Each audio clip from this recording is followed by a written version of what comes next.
Welcome back, everyone. I hope you're doing well. We got early Muslim expansion part 7 now. Siege of Damascus just took place. It was almost a complete wipeout. Khalid wanted to finish it, but the other Arab leaders kind of backed off, and they took the surrender of Damascus for its value. And now, they've, like we've talked about, they've taken control of the Euphrates. They've taken control for most of the Levant so far, but I think they're going to keep going. Let's keep going.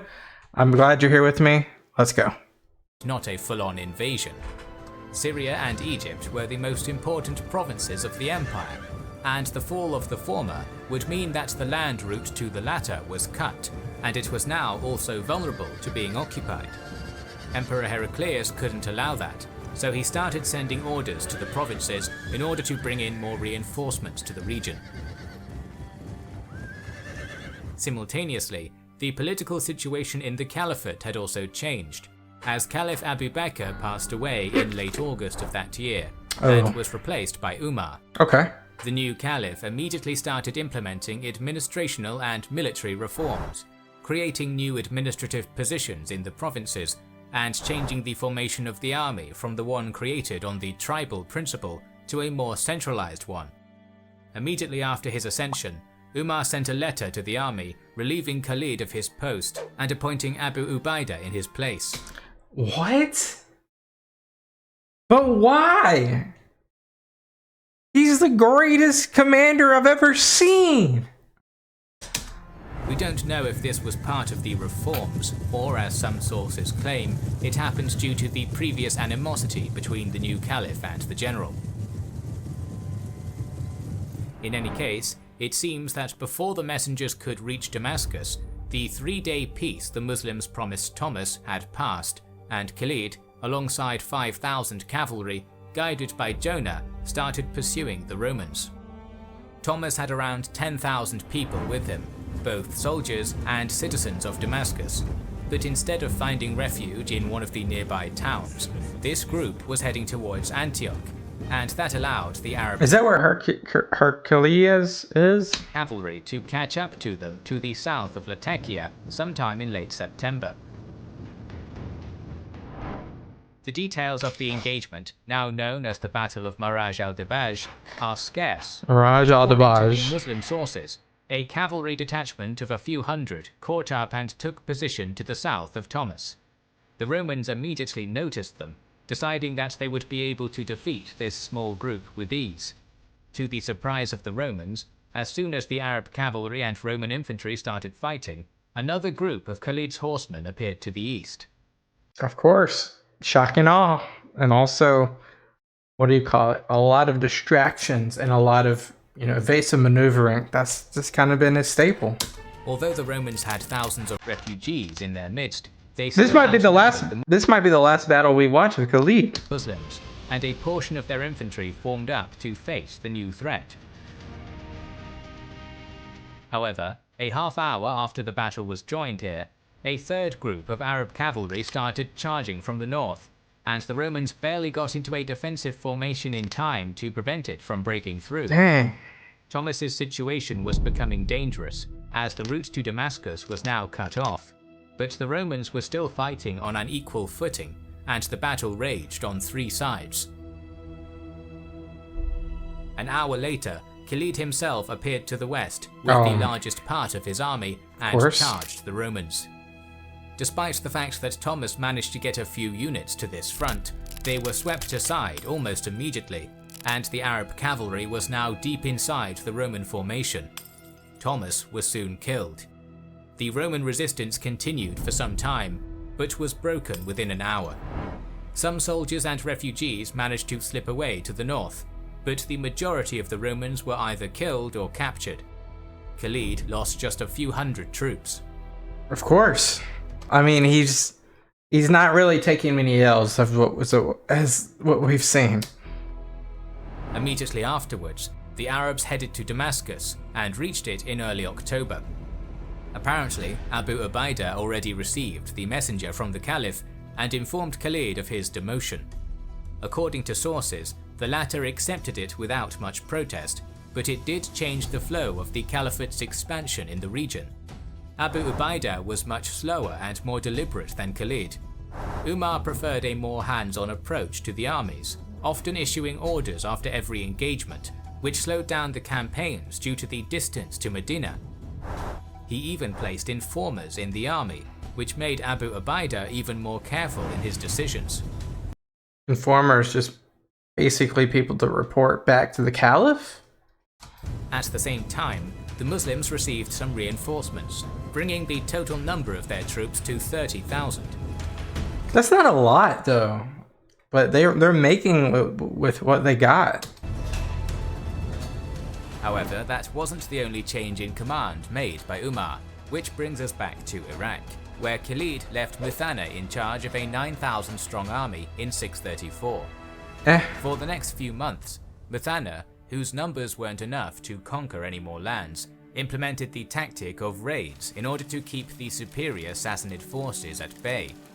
The details are lost to time, but the Sassanids, who were used to fighting in pitched battles, were having a difficult time containing the raids, and one of them even reached Babylon.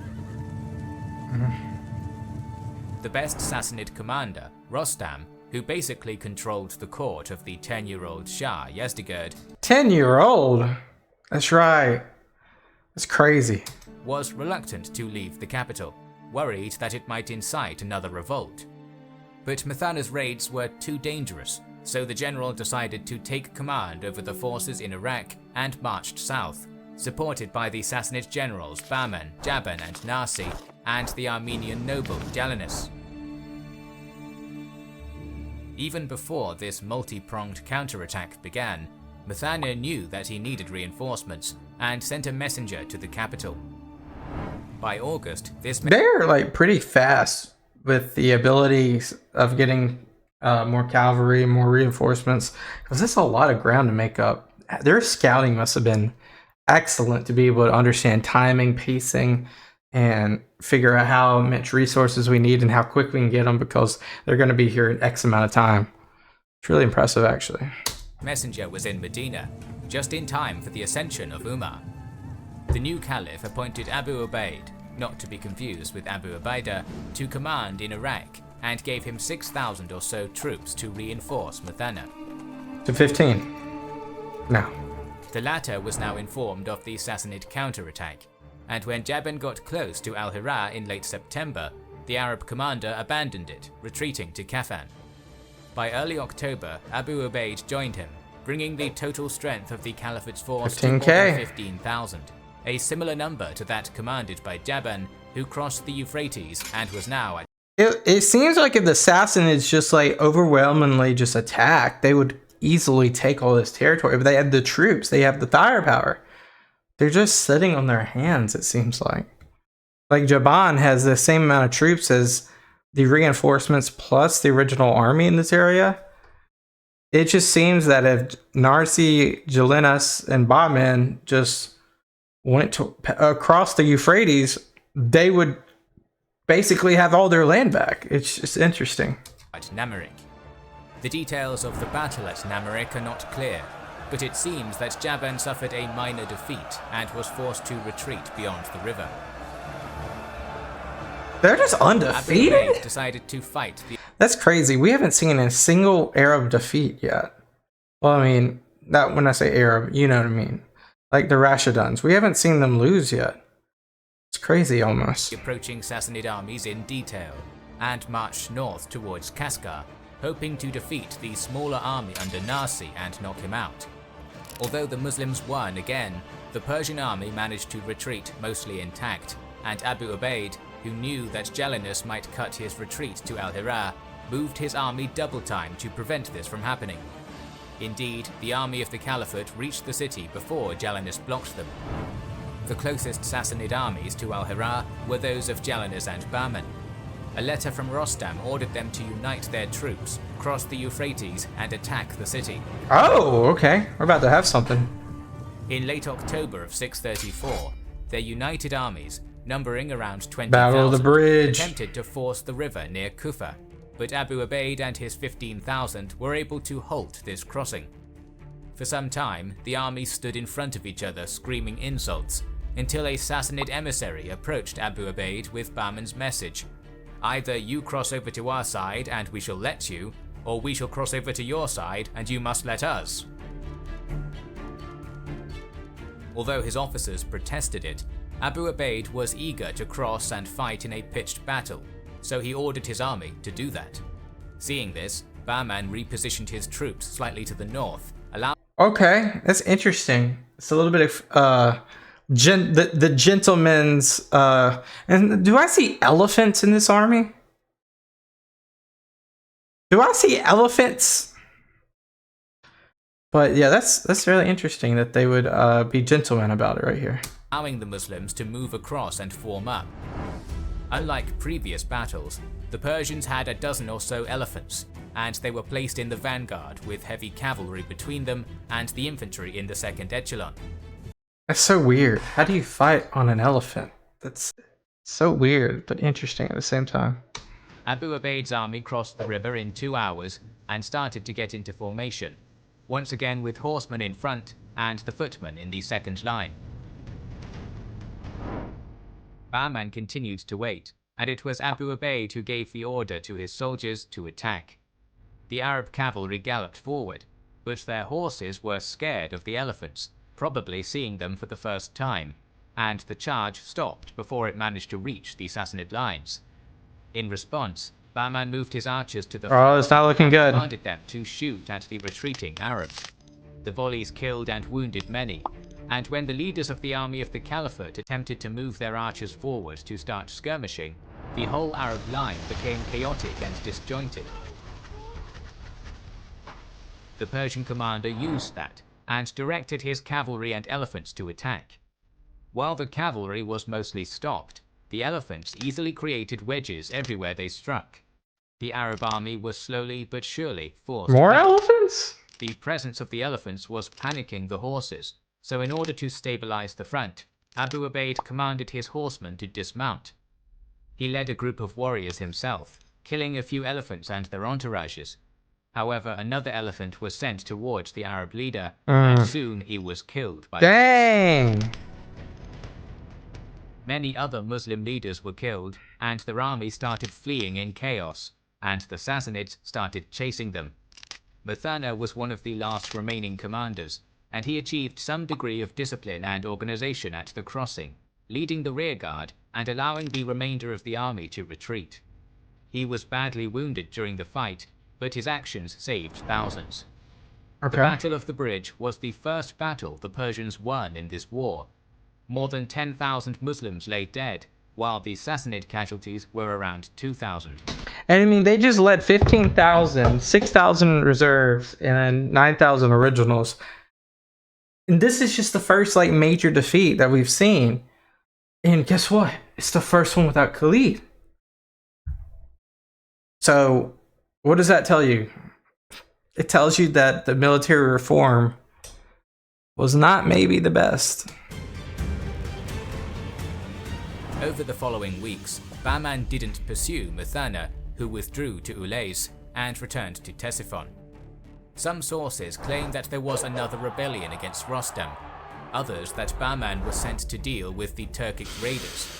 The sources are also conflicted on the events that happened in Iraq later in 634 and then in 635, with some chronicles asserting that Muthanna's army deserted and he abandoned all the previous conquests, and others stating that the Sassanids sent a large army under Miran and it was decisively defeated at Buwaib in April of 635.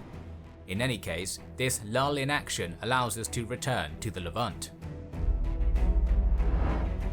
The Muslim army was getting used to the new command What are these caravels coming in here for? structure, and using this pause, Heraclius was bringing more forces into the region, by land to Antioch, and, as the Romans had complete naval control, by sea to the various ports. The second group was to be commanded by Theodore Tritherius, the treasurer of the empire, and in December of 634 it started assembling to the west of Pella, which was the perfect place to launch an eastward attack, cutting the line of communications with Arabia. It is not clear how big this army was. Spies had informed Abu Ubaidah about this threat in December, and in early January of 635, he marched south towards Pella, leaving a corps under Yazid behind. As soon as the small garrison of Pella learned of this, it retreated towards the main army, flooding the river Jordan and creating a swamp-like territory dividing the Byzantine and Arab armies. What a strategy. We're going to back up right there. That's interesting. Yazid behind. As soon as the small garrison of Pella learned of this, it retreated towards the main army, flooding the river Jordan and creating a swamp-like territory dividing the Byzantine and Arab armies. After occupying Pella, the Arab army commanders decided to move towards Baisan to engage Theodore. They didn't know the terrain of this area well, so soon after, the vanguard led by Khalid got stuck in the mud, and the Muslims were forced to withdraw back to Pella. Okay. Theodore waited for a week or so, hoping that his foes would become less vigilant. On the 23rd of January, he marched his troops towards the river with a plan to attack the Muslim camp at night. However, the Muslims had placed scout troops along the river, nice. So as soon as the Romans started crossing, the Arab camp was informed of it and started to form up for battle. Can you imagine? You have to wake up in the dead of the night and like just grab your spear, your shield, and just start marching, and it's the only light you have is torch and the moon. We have only limited details on the battle, which, according to the Arab sources, raged through the night and most of the next day. The Romans were able to push their counterparts back to the camp using their slightly larger numbers.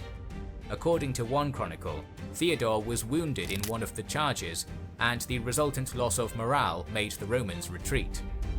When they began crossing a marsh, the Arabs used this to their advantage. They attacked, killing thousands. The rest returned to Baisan. Whatever was left of the Roman army dispersed into various garrisons to the west and south, while Theodore returned to Antioch by sea. There was no army to fight back against Abu Ubaidah, so he divided his army into corps to conquer as many cities as possible. Shirabil took Baisan and then Tiberias. Afterwards, Shirabil and Amr bin al-As went south, while Abu Ubaidah and Khalid marched north. By March of 635, the Muslims were in control of the whole region to the south of Beirut. I mean, this is just really interesting because these battles are always very evenly matched. It's just the strategy and the morale seems to be the give and take at every turn. Save for Caesarea, which withstood a siege reinforced by Heraclius, and Jerusalem, which had the strongest fortifications. Heraclius probably thought that the Muslims would be busy with the sieges, and he had some time, so he was recruiting in order to counterattack in 636. Simultaneously, an alliance with Yazdegerd was established. Heraclius married his granddaughter to the young Sassanid Shah. So the Sassanids and the East Romans are now teaming up, right? Actually teaming up. It was planned that the Persians would attack Muslim positions from the east. Meanwhile, Abu Ubaidah's 15,000 were moving north, and by November took over the territory between Damascus and Emesa, putting this major city in danger. Heraclius rushed reinforcements, which brought the strength of the garrison commanded by Harbeis to 8,000. In early December, the city was besieged. Harbeis hoped that the Arabs, who weren't used to the cold, would not be able to sustain the siege for too long. At the same time, Emesa was a well-fortified. You don't think about this area as like freezing temperatures either. It must be like January or something. City, with walls 1 mile in diameter, a moat surrounding it, and a citadel within the walls, so the defenders' situation wasn't hopeless. The Muslims weren't strong at the art of siegecraft at that point, and the lack of siege weapons made an assault impossible. So for weeks like catapults. And then months, the sides did nothing but exchange arrow volleys. I mean, you might also be just starving them too. By March of 636, winter began to subside, and it was becoming clear that the Arab army was planning to starve the Emesans.